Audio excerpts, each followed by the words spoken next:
This week, on the record, the front-runner in the mayor's race, Alderwoman Kara Spencer, on the record with her plans for St. Louis.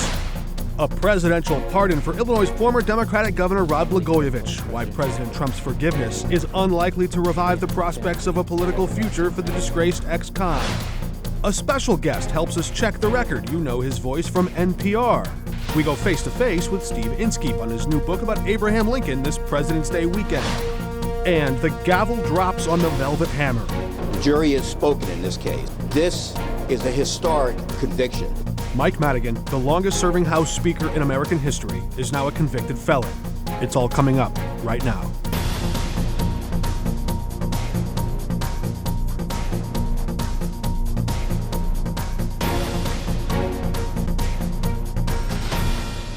Welcome to The Record. I'm Mark Maxwell. He might have been the most powerful man in Illinois for decades, but Wednesday, a jury of his peers found Mike Madigan guilty, handing down a partial verdict after a sprawling federal corruption trial. Madigan's co-defendant and close personal confidant Mike McLean walked free in this case after jurors found he engaged in legal lobbying.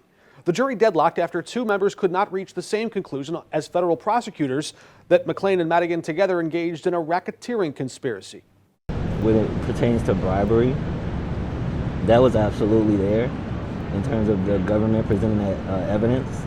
But in terms of count one, I think we all was kind of on the fence, so we didn't really come to a decision on that one. And we turn now to veteran investigative journalist Chuck Gowdy. Chuck has been covering hard news in Chicago for longer than Mike Madigan has become Speaker, since 1980. And he spent a lot of time digging into corruption and covering court cases and proceedings there. Chuck joining us remotely from the NBC studios in Chicago. Chuck, good to have you with us. Chuck, good to have you with us. Mark, it doesn't get much harder than this. Yeah, certainly a week of hard news for the Speaker himself. Look, Speaker Madigan has always prided himself on his ability to persuade people to see things his way. He took the stand and told the jury that he had no knowledge of his lieutenants landing on ComEd's payroll in those ghost contractor jobs, right as ComEd was lobbying him for hundreds of millions of dollars in taxpayer subsidies. The jury still found him guilty.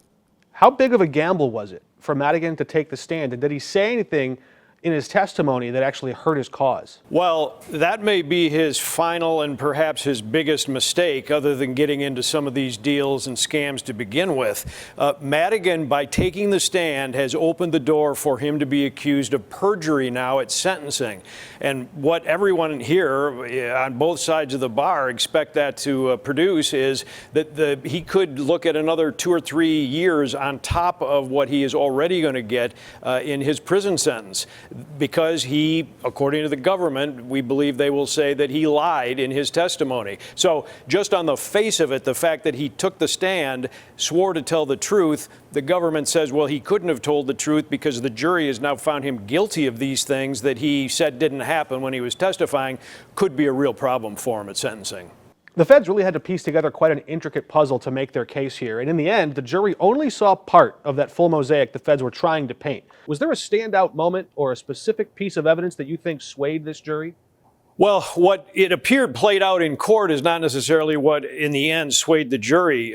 Some of the post-mortem interviews with jurors the last 24 hours would seem to indicate that it was the totality of this case that the feds brought against Madigan. They were overwhelmed by the detail and the various components of it, as opposed to one individual thing. It was interesting in some of the juror interviews that they didn't believe Mike Madigan clearly, even though it seems like some of them wanted to on the way in. And what Madigan had to say on the face of it seemed truthful, seemed legitimate, but as his testimony was picked apart by the government, they came to realize that he was dancing around things and that he really didn't have good answers for what the government was asking him about. And so back to the Madigan question, I mean, if there's a pivotal moment, it could be him taking the stand and the fact that the jury said, we don't believe you, Mike Madigan. Everything kind of falls apart from there.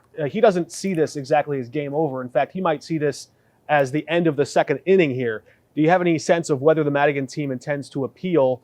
And how do their lawyers think about the Supreme Court's recent definition around what exactly a quid pro quo is? Could that play a role at the appellate level? Well, first, the appeal. Undoubtedly, Madigan's team and Madigan himself will want to appeal various aspects of this. The Supreme Court ruling certainly would be one of them, and whether or not the government should have proceeded at all in this based on that. Madigan probably doesn't see it as game over, but at the age of 82, almost 83, he may be looking at a different calendar than all of us, and appeals take time. Mike Madigan is going to be sentenced at some point. There's no date yet, but when he is sentenced, it's undoubtedly going to be jail time. More than 2 years is what the consensus is of those I've talked to. So I don't know about the game over aspect of it. There's undoubtedly going to be an appeal, and the Supreme Court will be part of that. A Springfield insider texted me after the verdict came down and said Mike McLean is the luckiest man alive, in their words. He was at the very center of all this horse trading and maneuvering, and in the end, jurors chalked his behavior up to a lobbyist being a lobbyist. How did the public perception of that word lobbyist perhaps play to McLean's advantage? Well, it sure did play to his advantage. Something did, and that's about the only thing you could hang it on. Most people hear that term lobbyist only in stories involving corruption, and so they heard it thrown around frequently, heard him described as a lobbyist, as much as his defense team would like to play that down just because of the things that it connotates. But I believe that if you look at the juror interviews early on, one of the things that they did agree on was that they were not going to convict him. It didn't appear as though they needed to debate very much any of that because they didn't think the government had much of a case against him, or at least that he shouldn't be held liable for it. A lot of politicians have walked in and out of that federal courthouse in Chicago, now branded as convicted felons. Where does Mike Madigan's case rank, do you think, in the history of Chicago corruption? It has to be number one on the log of political corruption cases in Chicago and in Illinois. Let me tell you why. Not necessarily for the reasons you might think, but Mike Madigan had 50 years to clean up his act. He saw his friends, his cronies, his enemies, political players, attorneys, bagmen, officers of the court, you name it. He saw hundreds of people go away to prison because of similar kinds of allegations, and he did not change his own personal conduct. So that's why I would have to put him at the very top of the trash heap. All right, excellent insight and analysis, breaking it down for us. Chuck Gowdy from Chicago, thanks for joining us. Thank you. The St. Louis mayor's race heating up. We hear from frontrunner Kara Spencer next. Alderwoman and candidate for mayor Kara Spencer is now on the record. Good to have you with us. Thanks for having me, Mark. You're leading in the polls, you're leading in fundraising, and at least according to that recent survey we saw from Remington Research, you're running against an unpopular incumbent. But she's been in the hot seat. Mm-hmm. She's been in that office taking all the heat during pressing times. You haven't served in that role just yet. So if dissatisfied voters do ultimately decide to elect you and make you mayor, how do we know that you'll run the city any differently? Oh, well, I mean, I think, first and foremost, I have a track record of getting things done. I have a plan for doing some of the things I've talked about, how to better start to address potholes, how to better, do some of the city's services. But at the end of the day, I think what people are really frustrated with is a lack of transparency and a lack of, a good, just good old-fashioned good government. I have a track record of doing right by voters, and I think adherence to good government policies are really important to city voters at this point. Trust in their city government. I'm looking for a little something more. Mm-hmm. Saying potholes is good, but you're going to have the same head count of city workers if you swear the oath of office as the incumbent mayor has now. So what changes exactly? The current mayor and I have some very similar overlapping stated values, and I think our approach to doing things is different. I mean, I'm the type of person that's going to roll up her sleeves and, get the job done. And I think voters see that enthusiasm, that urgency, and that block and tackle. I mean, getting on the ground and getting the work done myself, with our city employees. But that sort of mentality of let's get this done. A lot of our viewers and city voters will remember you ran for mayor 4 years ago in 2021. I did.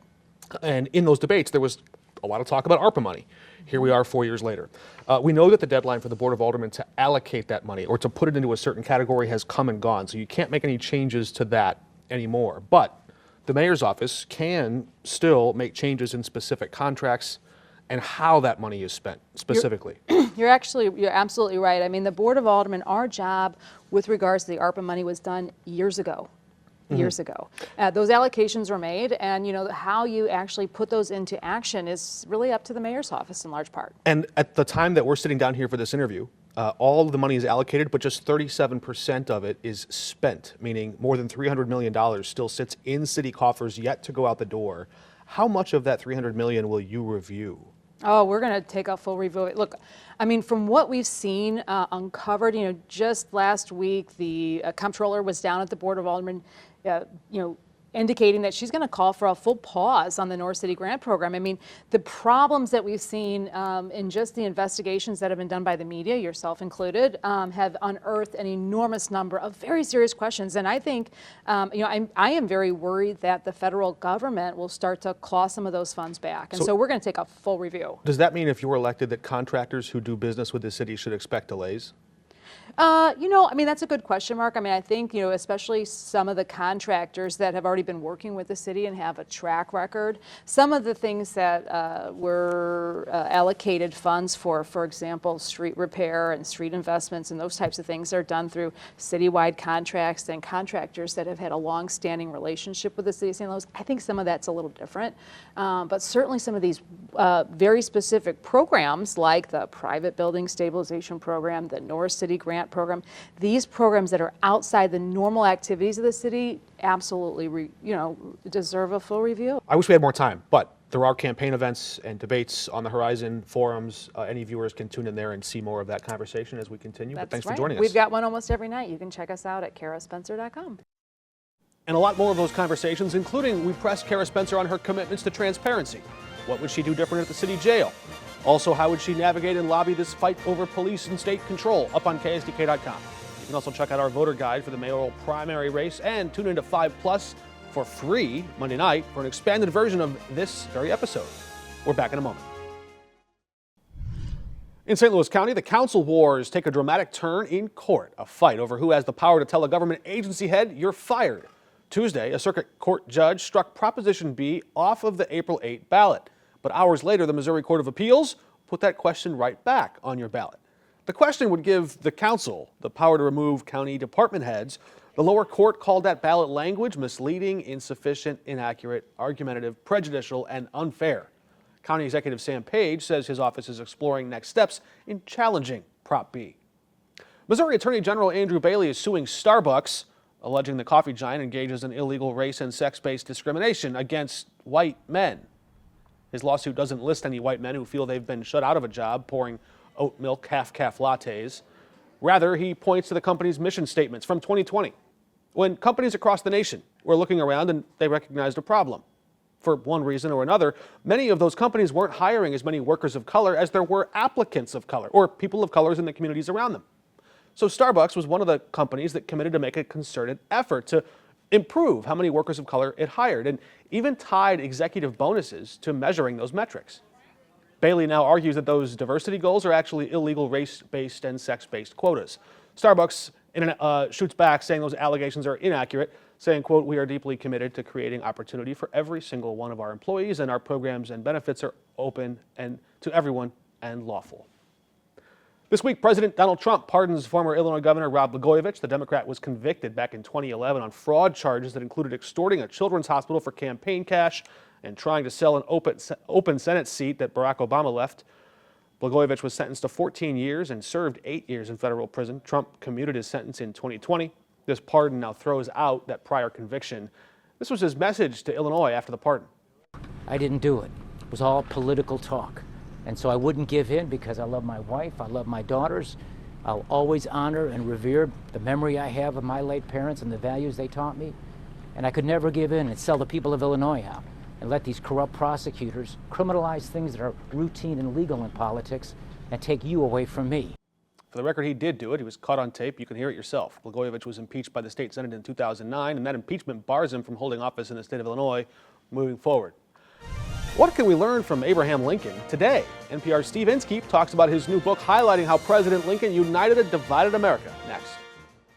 Monday is President's Day, a national holiday which honors in part the birthday of our nation's greatest president, Abraham Lincoln. And earlier, I sat down with Steve Inskeep, the host of NPR's Morning Edition, to take a closer look at his new book about Lincoln, Differ We Must. I really like your book for a lot of reasons, because for one reason, it revives the meaning of the word coalition. In politics today, everybody throws that word around, coalition, but a bunch of people in a room who already agree with each other isn't really a coalition, is it? That's exactly right. You've got to bring people together who disagree about things. And I do feel that some of us, collectively, some Americans, lost track of that in recent years. We want everyone to agree with us about everything. And some people, I think particularly on the political left in recent years, have tended to ostracize people if they disagreed with them about something or used the wrong terms or whatever. Lincoln took a totally different approach. He was trying to find people that he could have common ground with, or even if he didn't have common ground, he would engage with them, he'd talk with them, he'd try to get something out of the interaction. You even write at one point, quote, Republicans needed people, the Republican Party at the time, very early in its formation, needed people whose views Lincoln considered repugnant. I'm guessing he didn't win them over by calling them repugnant. No, not at all. And it's one of the trickier parts of his story. Lincoln was an anti-slavery candidate. It's before the Civil War. You're right, the Republican Party was brand new, and he was one of the relatively early Republicans. But it was a time when people had lots of different views about slavery, and it was hard to get a majority for any one view of what to do about it, if anything. And Lincoln was struggling to do that. And one of the groups of people that he realized that he needed was people who were opposed to slavery, as he was, but also were opposed to foreigners, immigrants. They had a real problem, and this is not even about illegal immigration. This was immigrants, period. And Lincoln thought their ideas were terrible. He said if they ever got into power, he'd rather move to Russia, where they didn't pretend to be free, which is an amazing line. But he needed their votes, because you need a majority to win in a democracy. That's the bottom line. At the end of our program every week, we like to check the record, and we take something that's happening now and compare it back to history. I love that there were so many examples of that in your book. You've already referenced one of them in our conversation here, where Lincoln joked if the wrong party were to win, he'd move out of the country and go to Russia. That's something people do today. There's a conversation about birthright citizenship happening now. That was relevant back then with James Buchanan and all of that in the slavery conversation. You mentioned the pressure of shifting demographics that workers and voters felt and feared back then. That's happening now. And even a reference when Lincoln said the Dred Scott decision, the judge ruled on facts which are not really true.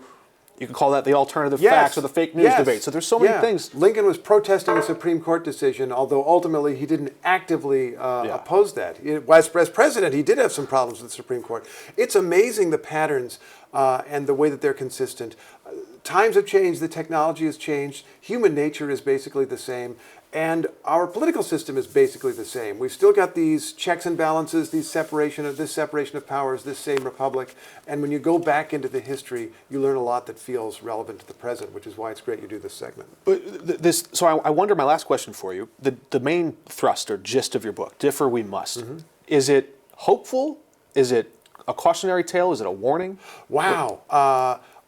Let me think about that. People listen to me and say, wow, you're hopeful as you talk about these terrible things. I'm not even sure what I'm hopeful about, but I'm trying to describe. I'm trying to understand. I guess it's hopeful for me because I felt that in taking a long look, a more thoughtful look at Lincoln, this character that I'd thought about my whole life, but really getting into how he did what he did, I felt that I understood better how he thought about human nature, how he thought about his job, how he thought about managing people, and it's ended up affecting the way that I think about the people around me today or deal with people in my life. You need to think about the other person and how the other person sees the world, even if you're convinced that they're wrong, and there may be some value in that interaction, even if you're never going to really agree. Your subtitle is How Lincoln Succeeded in a Divided America, and I think we can tell by reading your work and hearing you today, hearing your interviews, that you're a journalist succeeding in a divided America. So thanks for joining us, Steve Inskeep, and we appreciate your time with us. Glad to do it. You can find our full conversation with Steve Inskeep, and it's wide-ranging, up on KSDK.com right now. You can also watch it for free on the 5 Plus app. And we've got to leave you with one last Lincoln quote before we go. All this talk about the federal funds freeze, maybe a government shutdown looming in Congress. Lincoln was the one that, well, he didn't pull any punches, talking about his opponents who wanted to do some similar, though different things many years ago. He said, quote, having ever regarded government as their deadliest bane, they make a jubilee of the suspension of its operations, the operations of government, that is. I don't know. A quick way to check the record and look back all those years ago. Okay, that's all of our time this week. Thanks for tuning in. Next week, we sit down with Mayor Tashara Jones ahead of that March 4th primary. Until then, we're off the record.